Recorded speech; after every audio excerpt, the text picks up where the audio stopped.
But what most people don't know is that there is a second carbon tax he plans to stack on top of the first one, a sneaky tax he calls a fuel standard.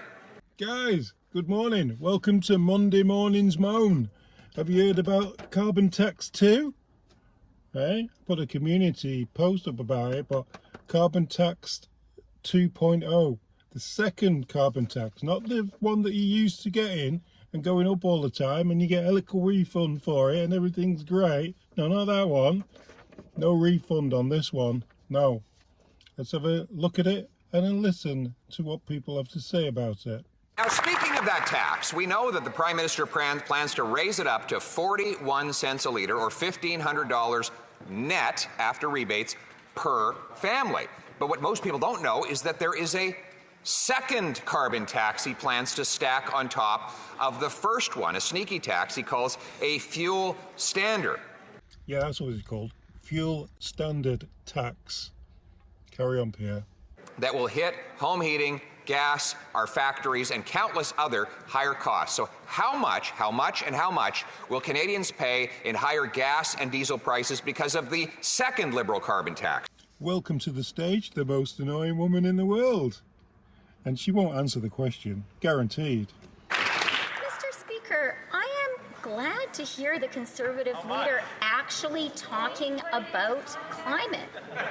Because the reality is the biggest challenge our planet faces and the biggest challenge our economy faces is building a clean economy. That is where the jobs are. That is where the jobs will be. We've invested $120 billion in our green industrial plan. It is creating jobs today. It will create jobs in the future. The Conservatives would wreck all of that. See, I told you she wouldn't answer the question. The question was about carbon tax 2. We already know about carbon tax 1. The Prime Minister has put in place a 14-cent a litre tax that will rise to 41 cents a litre. This raises gas, heat, and grocery bills. But now they're sneaking in a second carbon tax called the fuel standard. It has no rebate whatsoever, but will apply in every province and territory across the country. So if she's so proud of her second tax, why won't she tell us exactly how much it will cost in higher diesel, gas, and household costs per family? So there you go. Ottawa releases clean fuel rules to cut vehicle emissions, and there is no refund planned for this carbon tax 2.0. In 2022, Justin Trudeau's government released a long-anticipated plan to slash motor fuel emissions, setting up a potential clash with the country's hydrocarbon-producing provinces. This plan will come into force this year, 2023. The clean fuel regulations aim to reduce emissions from motor fuels, not using it, but actually from the fuel. 26.2 million metric tons by 2030, according to a statement from the Minister of Environment and Climate Change. I know what you want to do. You want to fast forward and say, how much is this going to cost? Well, we're going to get there in a minute. The measures are similar to a program spearheaded by the Californian government decades ago. Ooh, I mentioned California and carbon. No, please. Known as the Low Carbon Fuel Standard, that has also been adopted by Oregon, and the province of British Columbia. And we know how cheap gas is there, eh? I'll give you an idea what it's going to cost. The program is the latest initiative by Trudeau's government to fight climate change while maintaining Canada's position as one of the world's biggest producers of oil and natural gas. So we're fighting climate change and producing climate changing garbage. And we export coal, but don't tell anyone about that. Mr. Speaker, the Conservative leader obviously doesn't understand that what every industrial economy needs is a plan to build the clean economy of the future. But I'll tell you who does understand that. An electrician called Jeff. who I met in Mississauga in March. And I was there to talk with him about the investments we were going to make in electrifying the Canadian economy.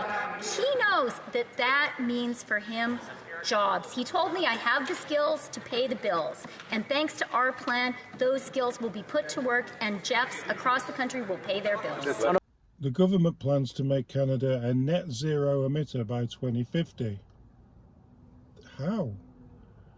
Even as it pushes forward with plans to build new oil pipelines from Alberta's oil sands to the Pacific, as well as new liquefied natural gas export terminals. So we're building all that and building towards net zero. Yeah.